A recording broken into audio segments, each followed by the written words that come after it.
Splatoon 3's chill season introduced us to a fun new selection of weapons, many of which I've been having a blast with, both figuratively and literally. 1, 2, 3, jump! But I know what you're here for. You want to listen to me talk about the Snipewriter 5H.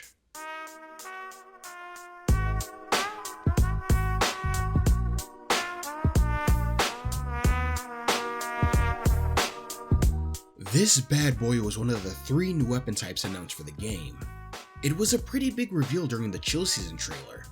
We hadn't received a new charger type since the Goo-Tuber back in Splatoon 2. So for Splatoon 3 to bring in an entirely new charger, with a unique mechanic alongside it, I was more than excited. After playing tons of matches with it, building an entire set for the weapon, and even getting the badge for it, I can safely say without a shadow of a doubt, it could have been worse. Let me say up front that I don't hate the weapon. In fact, I quite enjoy it, but I definitely feel it's rather lacking in a number of areas. It may have taken me a while to figure out why, even longer to write it all down in the script, and a super long time to comb through 15 hours worth of Snipewriter clips, but I'm sure I can make all of this work. I mean, hey, you're watching this video, aren't you? So let's get into it. Don't wanna write this down, I wanna say it while it's like this now, so let me have the mic. Don't wanna write this down, I wanna say it while it's like this now, so let me grab the mic. Don't wanna write this down, I wanna say it while it's like this now, so let me have the mic. The Snipewriter 5H is a charger type weapon. Like all chargers, holding down ZR will begin to charge the weapon, hence the name. Once charged, releasing ZR will fire the weapon in a straight line. These weapons are pretty powerful, with a large majority of them being able to splat opponents in a single hit. They can even pierce through multiple targets if given the chance. Rather than charging in order to fire a powerful shot that can instantly splat opponents though, you're instead charging to create 5 strong shots which each deal 60 damage and can be fired rapidly. All players have an HP threshold of 100, so you need to hit 2 out of the 5 shots for each opponent. In terms of the range, the Snipewriter 5H reaches slightly farther than that of the Splat Charger, only being outranged by the scope variant of it. And for the charge time, it's not as fast as the Splat Charger, but it's decent enough. We can't forget though that this is all in service to allow the user to fire 5 shots with 1 charge, which I will admit sounds like some pretty solid trade-offs at first. Although, this is where the weapon starts to falter a bit, at least for me. What exactly does this weapon have to compete against other options? Most of these weapons have unique features or elements that help set them apart, while also allowing them to go toe-to-toe with other options. Squiffers charge rather quickly and are unaffected by the charging penalty in the air. Bamboozler retains the same range regardless of its charge, and does so near instantly. And the Goo-Tuber can not only store a charge for a rather long time, but can also splat with partial charges. This means even against big boys like the E-Liter 4K, they have something to help them stay afloat. For the Snipewriter 5H, you don't get much. While it is true that having 5 shots offers a bit more forgiveness when aiming, it mostly means you have a bit more room for mistakes before needing to recharge. This isn't like the scope variants of charges which increases the range and adds a handy zoom, at the cost of not being able to store a charge or see enemies in your peripheral vision. You know what else these 5 shots don't exactly help with? Damage, or more specifically, DPS. While it is true many chargers splat in 1 hit, there are quite a number of objects and specials that need to be hit with lots of damage to be destroyed. The thought of having long-range burst damage if you could land all these shots seemed awesome at first, and was something I expressed quite a bit within my previous video. Once I actually tested it against the other options though, I realized that sadly isn't the case. Let me hit you with the math real quick. The base Splat Charger deals 160 damage with each full charge. Combine this with a relatively fast charge time, and you have yourself a lot of damage you can potentially dish out. Furthermore, with a full tank of ink, you can get 5 of these full charges before needing to refill. Assuming you can aim, and you're not actively being shot at, of course. The Snipewriter 5H can do 300 damage with each full charge if all 5 shots land, but alongside the slower charge speed, it can only get 2 full charges from a full ink tank. Sure, there's nothing stopping you from continuing the last charge to make it 3, even more so if you have some ink saver main, but the goal is to deal damage quickly, and this isn't quick. All of this is a fancy way to say that I feel the Snipewriter 5H is, well, outclassed. You're effectively a splatterscope that can fire 5 times in a row, but has to hit opponents twice, minus the scope, a bit of range, piercing, damage, and of course, the ability to store a charge. The only redeeming quality with the Snipewriter that I found was the ink coverage. Chargers may be well known for their ability to splat opponents instantaneously with good aim, but they tend to struggle quite a bit when it comes to actually covering enemy turf. The most effective way is using tap shots and strafing left to right, which I don't need to tell you is risky when enemy ink is involved. For the Snipewriter to be able to rapid fire long stretches of ink from a safe distance is pretty cool, and it's because of that I found myself reaching pretty high on the board. Though part of that is also due to the weapon's kit, which we should probably talk about now, starting with the sub-weapon. Oh, the sprinkler.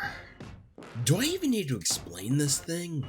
It's as basic as sub-weapons go. Simply throw it on a surface and it will shoot ink indefinitely. Though as it's spraying ink, its speed and power will begin to slow down. It starts in high power for 5 seconds, goes to mid power for 15 seconds, before ending at low power indefinitely. This is a sub-weapon that I struggle to defend at times, even more so than the angle shooter. It has a few niche uses such as placing it inside of certain hitboxes to deal constant damage, but outside of that, covering turf and acting as a distraction, what can this thing do? The answer? Not much really. Most people are pretty much going to throw this high up and have it rain ink down non-stop. Trying to use it as a pseudo shield of sorts will just waste potential coverage, unless that spot has just been ransacked by an enemy or intense missiles, of course. Also, using it as a distraction doesn't always work since most players will simply target the user instead. After all, the sprinkler will be destroyed if the owner is splatted. Yes, there is a chance for the sprinkler to somehow hit opponents and even splat them, so it can be used ever so slightly for combat and messing with enemies. Even though the chance of that happening is rare, and even if it does hit them, it only deals 20 damage, which as a reminder, you need 100 damage to splat someone. Normally, I would be very happy with a charger having a sprinkler on hand, especially the splat charger, as even if you can't reveal yourself for too long, or don't wish to waste potential charges covering turf, you have a companion to help out. Though as we've established before, covering turf isn't exactly a weakness of the weapon, since rapid firing all 5 shots with each charge will help you get pretty high on the board, making its inclusion feel pretty redundant in my opinion. The other reason for the sprinkler likely being here is for charging the special weapon, which in most cases I would be extremely happy for. Sadly, the Snipewriter comes with a special that doesn't exactly help in much, which is conveniently our segue into the next topic. The Tacticooler is a throwable special. Once thrown, a cylindrical device will pop up and produce 4 drinks. You're only allowed 1 drink per use, and you have to be out of swim form in order to take one. Once you grab a drink though, you're immediately given a variety of buffs for about 15 seconds. Those being run speed up, swim speed up, intensify action, quick super jump, and ink resistance. Your run speed and swim speed are increases if you have 2 mains and 3 subs of it, which definitely sounds promising since it gives you a very noticeable mobility increase. Everything else though? Imagine having all your ability slots turn into intensify action, quick super jump, and ink resistance all at the same time. This is only for 15 seconds, yes, but you're able to share these with your team, so everyone has the potential of getting these benefits. If all that wasn't enough, this thing also has a unique version of quick respawn and special saver. While under the drink's effects, Getting splatted will reduce your respawn timer to near instant, regardless of whether or not you've splatted anyone beforehand. Your special gauge will also not deplete in the slightest when this happens. Sure, this isn't very noticeable for the user who activated the Tacticooler, but it is there for everyone else. If you are splatted while under the drink's effects though, they will end when you respawn. Not to mention this can all be countered outright should Respawn Punisher come into play. Tacticooler is a rather awesome special, as it means more mobility for you and your team. And since most players tend to treat their fellow chargers as super jump spots, this can make it easy to share drinks with those wanting to get back to the fight. However, what does this special offer in order to help the Snipewriter? Effectively nothing, outside of increasing mobility and allowing it to escape situations. This isn't the sort of weapon where you can be aggressive or reckless with the Tacticooler, as opposed to other options like the Dapple Dualies, Dynamo Roller, or even the Inzap. And while it is nice to be able to instantly respawn if you are splattered while under the drink's effects, let's not forget that that can be removed outright if the user has Respawn Punisher, an ability that tends to be favored by long-range weapons for good reason, so you can't even be reckless against those if you wanted. This also doesn't help much against the Snipewriter's main weakness of being rushed down. Sure, you can use that mobility to run away, but then what? You need to find a decent position, charge the weapon, and then land 2 shots, which you certainly aren't going to be doing while under fire by certain weapons. Combine this with the particles that appear while you're under the drink's effects, and you can bet you're just going to be chased down until you can't do anything. The Tacticooler is not a bad special in the slightest. It offers a lot of buffs that can assist both you and even your teammates. It's just not a good pick for the Snipewriter since the weapon itself can't use it too well. And yes, you can use the Tacticooler as a potential shield against enemy shots, yet that mostly works if you're dancing around it, and even then, it isn't a foolproof strategy. So, the Snipewriter is not only outclassed by other options, but its kit doesn't help matters either. Sprinklers are mainly for coverage, which this weapon already excels at, making its inclusion redundant, and Tacticooler is more for giving it to your team, as you yourself can't use it effectively. This kit may work for something like the Dynamo Roller, a slow but powerful weapon which could use the buffs to become a lot more aggressive. But for a weapon which is designed for long-range coverage, only being able to use the increased stats to escape situations? I don't think so. Just to be clear once again though, I don't think the Snipewriter 5H is a bad weapon. It has a lot of potential as a charger that focuses on outputting more shots at the cost of 1 shot and piercing. But it needs something more than just having 5 shots on hand to make it stand out, especially since they took away the ability to store a charge, which really hurts it. And while it does have quite a bit of synergy with abilities like Thermal Ink or Object Shredder, it's important to remember that these abilities don't exactly fix the major issues with the weapon. They simply add benefits to make it more manageable.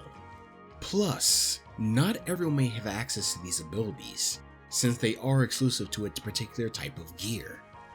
Do you know how many shoes I have with Object Shredder? Not a lot. So, allow me to propose a new feature for the Snipewriter 5H, something that isn't very drastic and should be very easy to implement. If this thing isn't allowed to store a charge, which I still don't agree with, then let us do the next best thing. Allow the player the ability to refresh their charges by holding ZR. Charging in the middle of firing is a concept already introduced by the Splatlinks, specifically the Nautilus 47 and the Ballpoint Splatling, so it wouldn't be too far to ask for the Snipewriter 5H to take that ability for its own. My idea for how this would work is rather simple. Each shot would represent 20% of the charge time, meaning if you miss 2 shots, you would need to charge what's missing to get all 5 again. No partial charges to restore shots, it must reach maximum each and every time, which isn't so bad if you only fired 1 or 2 shots beforehand. This allows users to either be patient with their shots, only shooting when the target is directly in their sights, or be extremely hasty, charging only to release all 5 shots rapidly before preparing another set. I feel this also adds a bit of a weakness that players will have to master, that being you aren't recovering any ink while you're in your charged state, which could be important for starting up another charge or using your sub weapon. though given the sub-weapon is a set and forget sort of thing, it unintentionally helps this playstyle. Before suggesting this change, I asked myself, would this make the Snipewriter hard to fight? In my personal opinion, I don't think so, since they still need to hit you twice in order to splat you. Being able to recharge their shots in the middle of firing just means more time to escape, not to mention more time to potentially rush them down, since that is still a weakness of the Snipewriter. Of course, this sort of change won't outright fix the base Snipewriter. There's still the weapons kit to consider after all. And sadly, I have very little hope of them changing the kit to make the weapon work. Although, I think it would be fun to suggest an alternate kit for the Snipewriter 5H, a sort of Snipewriter Nouveau, or whatever unique name they intend to use. For this theoretical kit, I would personally like to give it Angle Shooter and Triple Ink Strike. Now before you consider me crazy, hear me out. One of the weaknesses with the Snipewriter is that you don't have anything to go against splatter scopes or E-leaders. Where other chargers may have storing a charge, bombs, or a special, this has nothing. You effectively have to expose yourself and get in their line of sight to take them out, which you can only safely do if they somehow have their attention away from you. And even if you are somehow able to do that, they can easily swing away, or potentially trade with you since you need to hit them twice and they only need to hit you once. This is where the Angle Shooter comes into play, as version 2.0.0 introduced a buff for the Angle Shooter which increased its range, allowing it to travel far enough to outrange even an E-leader 4K. This means you can deal 30 to 60 damage from a long distance, while also forcing reaction out of the opponent, since they can now be seen by the entire team and are close to getting sent back to spawn. Another aspect this sub helps out with is tracking enemies, especially for targets which may be running Ninja Squid. After all, enemies that are marked are both easier to aim at and potentially run away from. As for the special, Triple Ink Strike could be really handy for something like this, whether against approaching enemies or to potentially counter certain specials. We also can't forget that this helps one of the charger's biggest weaknesses, needing line of sight, so having a special that can be thrown over or onto walls to cause havoc is pretty solid. Even if you might not be a fan of the kit itself, you can't deny that this is a genius idea. I mean, come on, pencil main, highlight marker sub, pencil case special. Of course, there's no guarantee this will ever become a reality, but I'd be happy to see if it does. That's all I really have to say about the Snipewriter 5H. I think it's still a fun weapon in its current state, and I had a blast playing with it for this video. Though I feel it could use a number of tweaks before it can reach greatness, which is why I wanted to make this video to share my thoughts on it. I'm of course the last person anyone should be taking notes from. I am after all a casual who pretty much spends all day playing Turf War. I'd honestly love to know what ranked players and even pros think about it though. On that note, what are your thoughts on the Snipewriter 5H? Do you think it could do with a big change of sorts? And what would you like to see done for a variant of the weapon? Please feel free to share your thoughts in the comments down below. Want to potentially see more videos like this on other weapons? Don't forget to like and subscribe. There's quite a number of weapons to talk about at some point, including one weapon which I was hoping to make my main at some point. But that'll be a discussion for another day. Until then, I shall see you next time. Take care.